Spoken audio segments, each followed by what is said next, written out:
Well, hello. The book is Revelation. The study is deep, somewhat mysterious. The book itself calls its writings mysterious or mystery in two different locations. But we have the key, and the key is letting the Bible interpret the Bible, right? And the Bible itself actually indicates that there are going to be some passages within the Bible that we're just not going to get. I'm mindful of the seven thunders that John is told, don't write about that. So we know that it's there, we know that it happened, but we don't have any information as to what it's about. I'm mindful of Paul when he talks about, I believe he's talking about himself and being caught up into the heavens, and there's some things he just couldn't speak.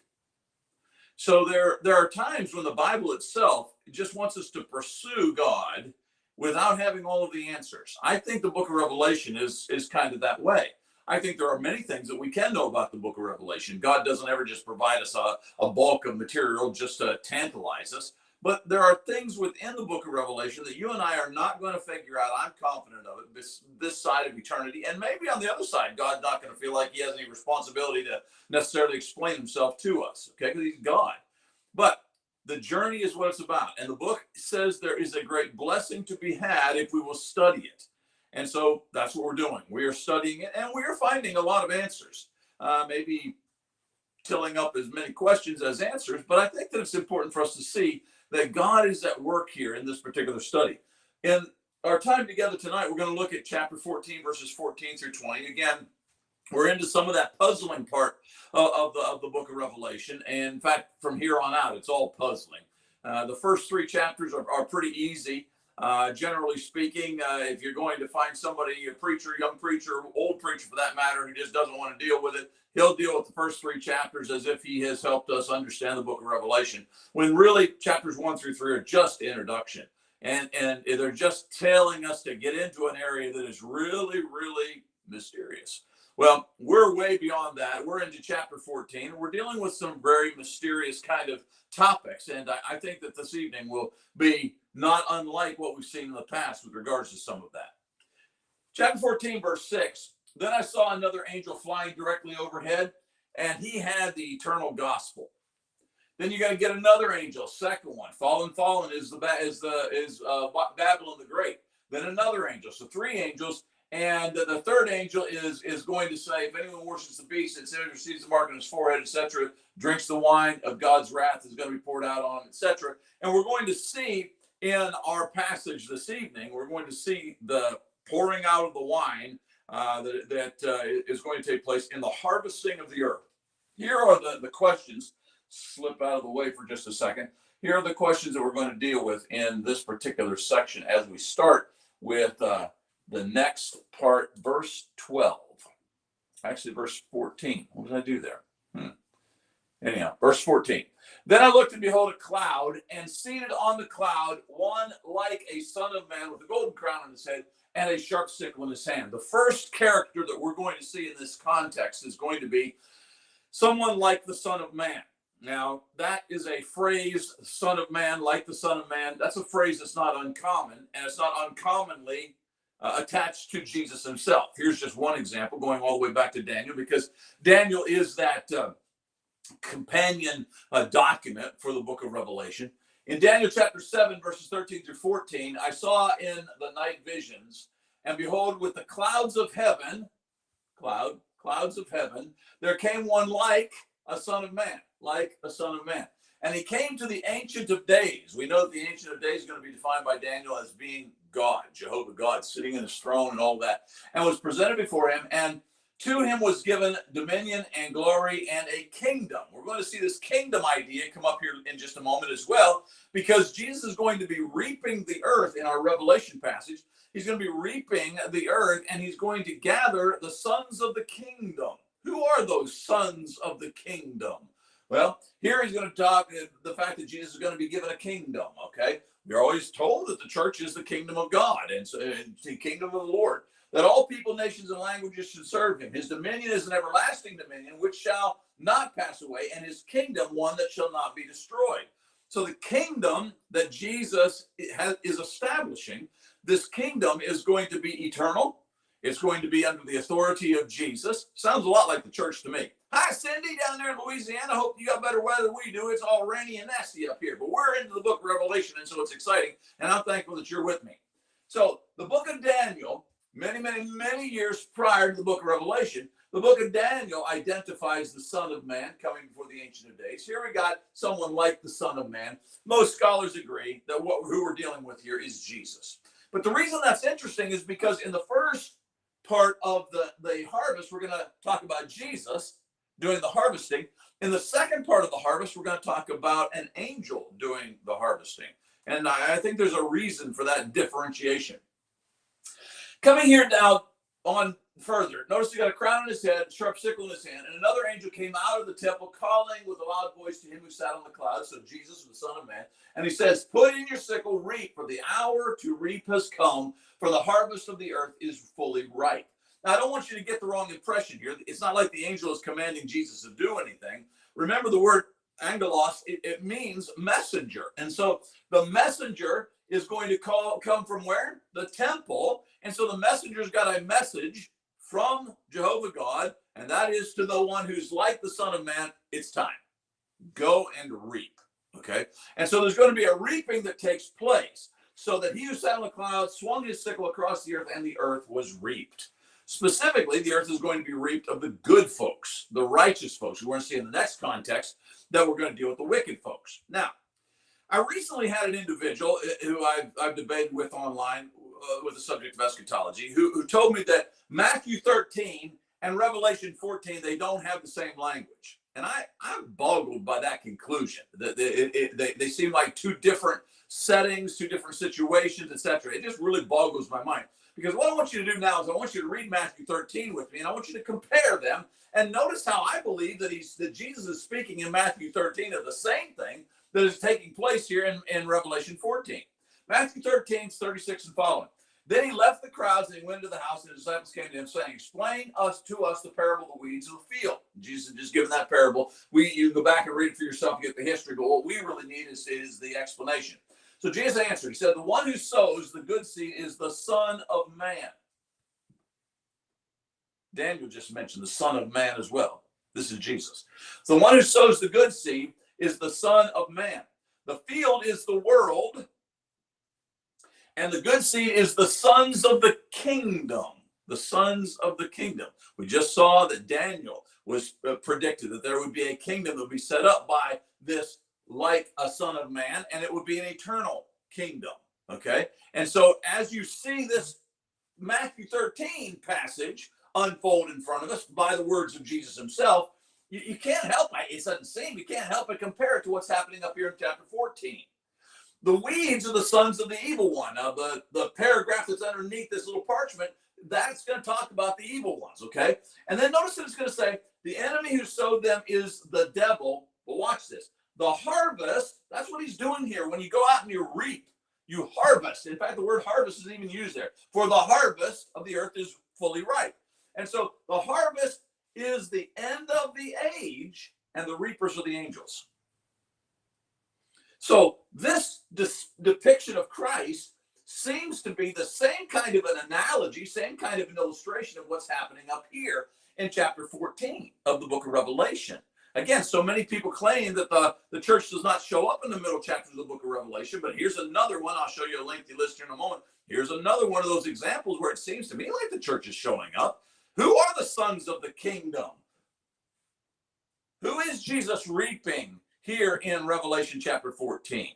I've drawn this conclusion in yellow. Whoever's being reaped in this passage here, whoever's being reaped, they are the sons of the kingdom if you allow the Bible to interpret the Bible. They're the sons of the kingdom, and they're being harvested at the very same time as the wicked, which is underneath this piece of parchment, or at the end of the age that this takes place. It's the culmination of things at the end that this is what's going to take place. And so in context, Matthew 13, we have got the reaping, the harvest taking place, both the good and the bad seem to be reaped approximately at the same time. If you'll see here in just a moment when I take this parchment off, you'll notice that the same thing is true of Revelation 14. The good and the bad, they seem to be harvested at approximately the same time. So that means that the church does exist, at least at some point, does exist during an age which we've got all of the wicked as well as the righteous that are mingled in there. And how does that play out? I hope that I'll be able to deal with that in just a second. Here's this growing long list that you keep seeing me add to, and perhaps you're tired of it, but I just think it's rather amazing, given the number of people who have told me, and not just said or suggested, but they've told me the church does not show up in the middle chapters of the book of Revelation. Had one guy not too long ago, he told me that the church does not show up after chapter 3. Well, it does. Chapter 22, the word ecclesia is used there as well. He later went on to say he wouldn't acknowledge his mistake. He just went on to say, well, I meant it doesn't show up during the tribulation period. Really? Well, I don't know that it does, but these are certainly descriptions that sound a lot like the church to me. As I said last week, remember, the name for God does not show up in the entire book of Esther. And yet there are very few people who are going to claim that God isn't in the book of Esther just because his name doesn't show up there. Isn't it possible the same thing is true in the middle chapters of the book of Revelation? That just because the word ecclesia doesn't show up in the middle chapters, that doesn't mean that the descriptions don't describe the church. Long, lengthy list. You can read them. We've talked about them in the past, but I just want you to draw into this one because this is where we're at. Jesus reaped the earth's harvest. Matthew 13, if you compare it to Revelation 14, those two, the Bible, interpret the Bible. When he reaps the earth's harvest, Matthew 13 further explains that not only defines the harvest as being the sons of the kingdom. Who is that? Sounds like the church to me. But it also includes a reaping within the very same context of the wicked who are going to receive the wrath of God. And so I think we're seeing that the righteous sons of the kingdom sounds, matter of fact, in some ways, that and the word saints are two pretty defining characteristics when you're talking about the church. Both of them apply to somebody in the middle chapter of the book of Revelation. And I'm just going to make a leap and say, it sounds to me like it could be the church. Here's, I think, a rather nonsensical conclusion to draw. Regardless of your view about the timing of the rapture, in quotes, as soon as one person is converted during the tribulation, the church is still on the earth. And so as soon as one person becomes a son of the kingdom on the earth, the church is there. And I think that we need to acknowledge that instead of trying to acknowledge some kind of it's an oddity. They want to acknowledge Israel. They want to acknowledge the church is caught up pre-tribulation. And then there's this weird group that is converted during the tribulation. We're not sure where to put them. Even had one guy say that's not the church. And yet the last verse of chapter 2 in the book of Acts tells us that God adds to the church those who are being saved. They admit that the folks in the middle chapter of the book of Revelation are being saved, but they're not being added to the church. I don't know. What do you do with that? And yes, by the way, I believe even the Old Testament saints have been added to the church. I believe the end game of God was the church, the ecclesia. Try to get out of your head all of the stuff that you have been taught over the years as being an absolute truth and just allow the Bible to speak. The Greek word ecclesia simply means called out. God has, from the time Adam left the garden because of sin, or was kicked out of the garden because of sin, from that very moment, God has been striving to gather to himself an ecclesia, a called out, the church. And so there's nothing, I don't understand, I think this is a phenomenal conclusion, that the moment a person is converted during the tribulation, the church is on the planet again, even if the church is called up pre-tribulation. Anyhow, that's a growing list, and there'll be more to come. The reason I've got Acts 22:16, not Acts 22:16, Revelation 22:16 here is because even though that's not in the middle chapters of the book of Revelation, it is interesting to me that the church is actually mentioned. Read it for yourself. The church is mentioned as being the very purpose for the book being written. And so those who want to dismiss the church, it's the bookends of the book of Revelation. You got the first 3 chapters. It talks about 7 churches of Asia. The last part, this is right near the end of the book itself, last chapter, talks about the church. I think all of these things are probably talking about the church. The church is all over the book of Revelation. And we've got to stop allowing our desires for a pre-trib exit to shape our conclusions about what actually is or is not in the book of Revelation. Remember that curse that is placed upon those who would add to or take away. I'm not suggesting that it won't be a pre-trib exit out of here. I'm just saying that those who preach it as an absolute truth, and there are many who do, even if they claim not to, and those who preach it as an absolute truth, and those who go around refusing to acknowledge that there could be other options, or at least reasoning it out with other individuals, you're not going to get the blessing of God. I'm convinced of that. Now let's come back and notice again. So we've got this whole idea of the reaping that's taking place. The first paragraph is the reaping of the good, it seems. And notice that they're fully ripe. That's why we're going to reap them. We'll see that also with the wicked. But now as you transition into the second paragraph, we're going to see then another angel came out of the temple. So we have got an angel that's coming out of the temple saying to the one who's like the Son of Man, time to reap, go do it. He does it. Then another angel comes out of the temple, and he too had a sharp sickle. So there's a second angel, but this is not going to evidently be like a Son of Man. This is going to be an angel that's going to go out representing the one who's like the Son of Man. But as it comes out of as the angel comes out of the temple, has a sharp sickle, another angel is going to come out from the altar, and the angel who has authority over the fire, and he called with a loud voice to the one who had the sharp sickle. So one angel is calling to the other angel, and he's saying, put in your sickle and gather the clusters from the vine of the earth, for its grapes are ripe. Ripe. Two things that you need to see here that's going to tie into our passage here in just a second. So as we look then at this ripeness, I want you to acknowledge again, letting the Bible to interpret itself. We've seen the ripeness of the righteous, and we've seen the ripeness of the wicked. Genesis chapter 15. God is talking to Abraham, and he is promising him. It's a land of promise. And you notice he's going to say, as for you and you shall go to your fathers in peace. You're going to live at a good old age. You shall be buried in a good old age. And they shall come back here in the fourth generation, your people. For the iniquity of the Amorites is not yet complete. The King James says not yet full. I've done a lot of study, my father more than I, and so a lot of my study bounces off of his, but a lot of study with regards to God's consistent nature in judgment, when final judgment comes, those kind of things. Like many of my eschatology teachers of the past, and many of them are pre-millennial in their background, and I've so benefited from their thoughts, and many of them are pre-trib in their background. But many of them, as they look at judgment and they recognize God's judgment, they take the consistent nature of Jehovah, and they say, then we may not be able to know the time, in the sense that I can't tell you the date or the hour, but I can tell you the season. And I've often heard that, and I've appreciated that, because I think that's accurate. I may not know the season in which God brings judgment down upon America. Excuse me. I may not know the day that God's going to bring judgment down upon America, but I can know the season, and we be in it, my friends. And it's during one of those seasons that I believe the Lord will come back. So that's why I believe that not only is the Lord's return imminent, I believe that it is probably something that you and I will see within our lifetime.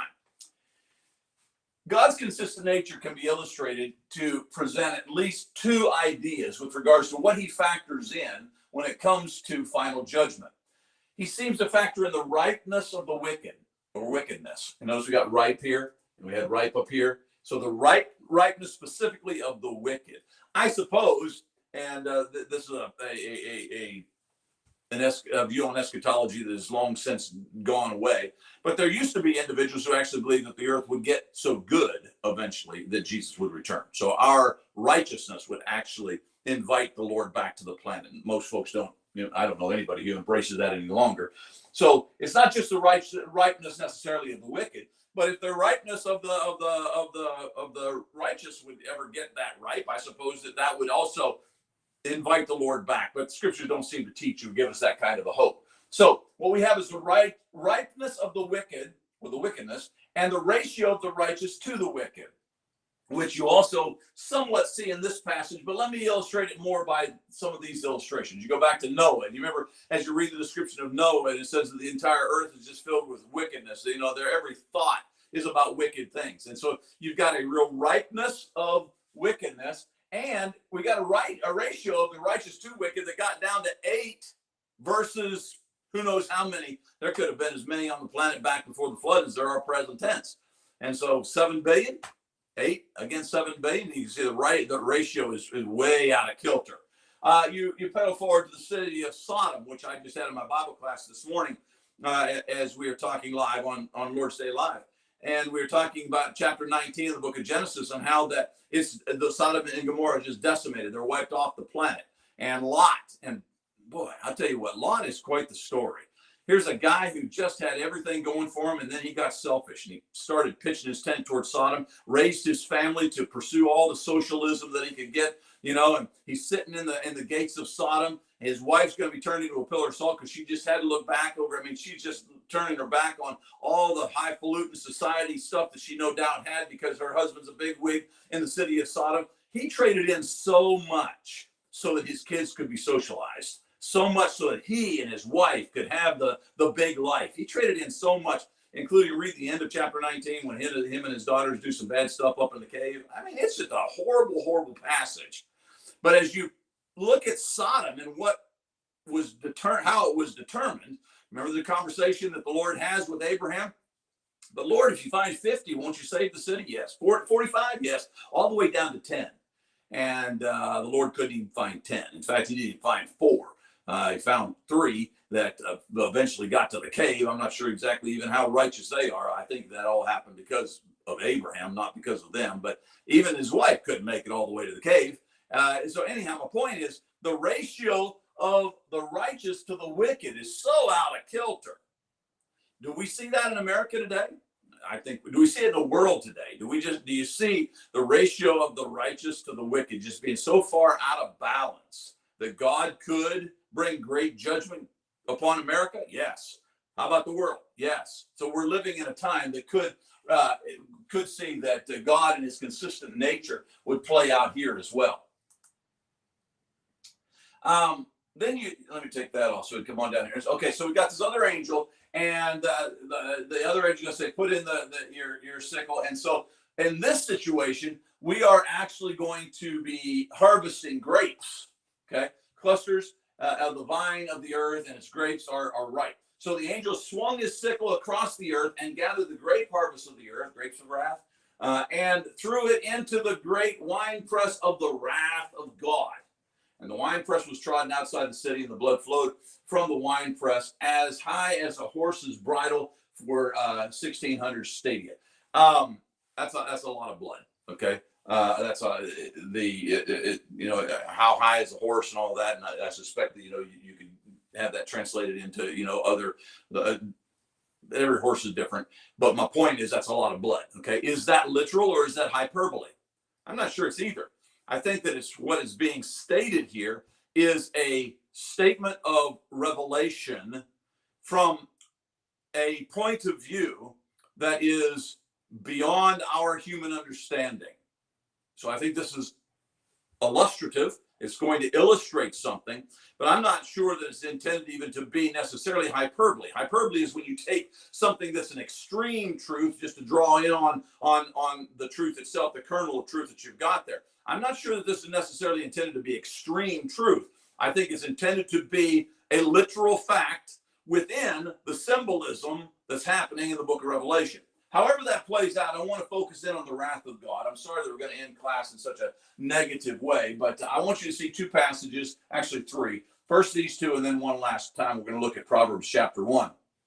The great winepress of the wrath of God. There are many who claim that the church will not be going through the wrath of God, that we are promised not to have to experience the wrath of God. And I buy that, and I agree with that. But I think it's different. I think it's important for us to recognize that there's a difference between going through the wrath of God and being the subject of the wrath of God. Here are 2 very vivid illustrations of that. Genesis chapter 6, we're at the flood. Behold, I'll bring great flood waters upon the earth and destroy all flesh in which the breath of life. That's wrath. Okay, God's wrath. God's doing it. This is man on man. This is God on man. Everything in this earth is going to die. That's wrath. But I will establish my covenant with you, and you shall come on into the ark, you and your sons, your wife, your sons and wives, etc. So Noah is going to go through the wrath of God, but not be the subject of the wrath of God. I think that's a very important principle, and God is consistent in his nature. Second illustration, Exodus chapter 12, the death angel. You're familiar with this. For I will pass through the land of Egypt that night, and I will strike all the firstborn in the land of Egypt, both man and beast, and all the gods of Egypt, and I will execute judgment. I am the Lord. That sounds like wrath to me. This isn't man on man. This is God on man. This is God's wrath on what happens to his people. The blood shall be a sign for you on the houses where you are, and when I see the blood, I'll pass over you, and no plague will befall you to destroy you when I strike the land of Egypt. Notice that Israel passed through the wrath of God without being the subject of the wrath of God. If that is true in these two occasions, is it possible that it could also be true as far as eschatology is concerned in the days to come? Is it possible that the church will have to pass through the wrath of God without being the subject of the wrath of God? Yes, it's possible. I'm not saying that's what's going to happen, but I am saying that God's got a consistent nature of allowing that kind of thing to take place. And perhaps that is what will happen for you and I as well. I don't know. There clearly is a differentiation. Let's see if I can take that off. There clearly is a differentiation somewhat. There's a space right here in the paragraph, which I know is by the interpreters, but we got this thing happening and then we got this thing happening. What's the time between these two? I don't know. And so I recognize that opens the door for a lot of eschatology, eschatological theories. I get that. And I'm okay with that. What I'm not okay with is us preaching one particular view because we like the early exit. We've got to be people who just let the Bible speak. And as I said in my introduction, there are some things about the book of Revelation that's just not going to be known. And so you and I are just going to have to be at peace with the fact that it's a mystery book. Illustration one more time, 7 thunders. John's told, don't write about that. I'm not going to give him any. We know that the 7 thunders happened, but we don't know what it is. And so there's some parts of the book of Revelation that just aren't going to have given us as far as clarity is concerned. And it's okay for you and I to understand that. But what's not okay is for us to come to some kind of an assumption that we feel like is really a good assumption and then preach it as if it's a certainty. So the wrath of God, let me get my thing back up here. The wrath of God, it is possible. Here's 2 occasions. It is possible to go through the wrath of God and yet not be the subject of the wrath of God. Is it possible that that could be the way it is with the church as far as the tribulation is concerned? I think it's at least something that needs to be considered. And I'm just so weary of individuals who will not at least consider. They won't even begin the conversation with you. They're just so dismissive of it because my great-grandfather was pre-trib and he said it had to be this way, so it has to be this way. And they won't even go down the path of studying for themselves. I'm so discouraged with that. As I end, I want to take you back one more time to Proverbs chapter 1 as we deal with the wrath of God. And I don't do this to be negative, but I do it. I do it so that you and I will understand and have context for what does the wrath of God actually mean.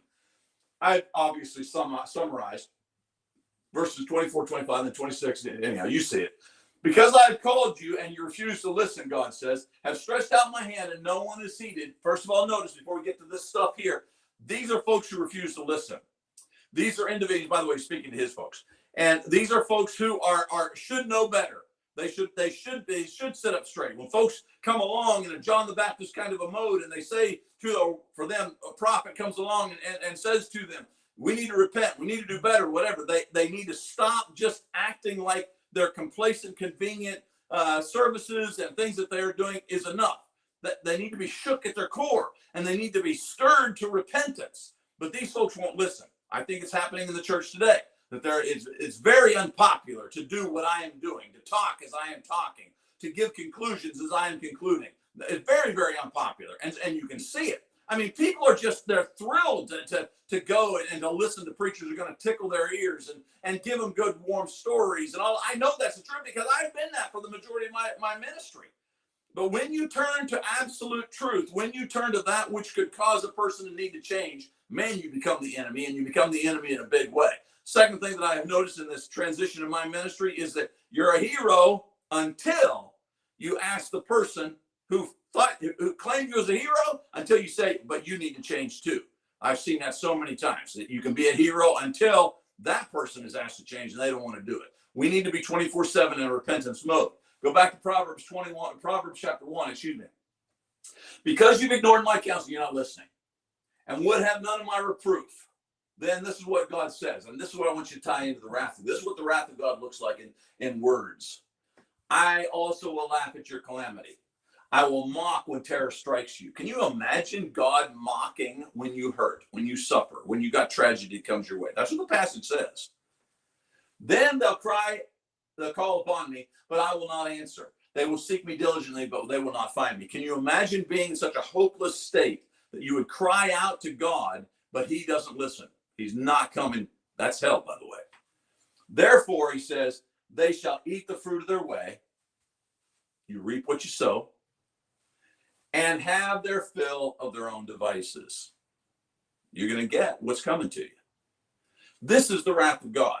This is what's being described in this second paragraph of our study tonight. Take that off. You can get it. So this is the wrath of God. This is Jesus, I'm convinced, as he harvests the righteous. This is the wrath that we do not want to be a part of. And we get into chapter 16, we're going to talk about the bowls of wrath, and we'll see more descriptions.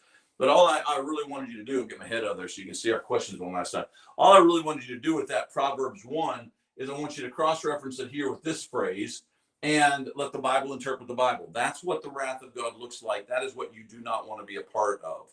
Much of what is being said in Proverbs chapter 1 sounds a lot like hell, and you don't want to go there. You don't want to be a part of this. And these are the folks who have the mark of the beast, meaning that they have pledged their allegiance to that which is anti-God. And we don't want to go there. We just simply don't want to. So whatever your eschatology with regards to the rapture, or more appropriately, the being caught up, whatever that is, know this. It is most important for you and I not to add to or take away from this book. That means that even though we have something that we assume is probably certain, if it's not certain, we don't preach it as certain. And pre-trib is not certain. And so when we go about topics such as this, a book that defines itself as being a mystery, we need to be very, very careful. And we need to look at the big picture of what is being said here. I think it's oversimplification, but you've heard it said before, the book of Revelation we summarized in 2 words: we win. Well, that's not too bad. Again, it's a little oversimplified because there's a lot that goes into that winning. But when you understand that those who are faithful, go back and read, the common denominator in all 7 churches of Asia is he wants conquerors. He who overcomes, he who conquers, he who conquers. Every one of the 7 churches, it says that. That's what you and I have to be about. We have to be those overcomers. So if the pandemic is lifting and you're headed back to your mass assemblies within your cathedral worship services and all of those kind of things, and you're just sliding back into that seat that's kind of been worn out to fit your bottom, and you're just kind of there, I beg of you to recognize what we have had over the last more than a year, that God has been calling his people out of complacency, out of spiritual slumber, and back into passionate pursuit of who he is, because remember Matthew chapter 7, there will be folks who stand before the Lord on the last day, and they're going to say, but Lord, did we not prophesy in your name, cast out demons? There will be folks in the church, probably many who you sit by on Sunday morning, who are not going to receive a well done, because they are not part of the remnant. Because the remnant is always much smaller than what people expect. And the remnant is made up of those individuals who are truly passionate, truly learning, truly 24/7 in a repentance mode, truly willing to reason it through and not draw conclusions when the passages of Scripture just don't give us the ability to make such a conclusion. That's the book of Revelation, chapter 14, up to this particular point. There's your questions. I pray that this has been a benefit to you. It's certainly benefiting me. I love you. I thank you. And I pray that you will continue to be a part of our discussions, School of Biblical Studies, etc., and watch the live things that we do each week. Sonny Chow saying be there. Matthew 16:26.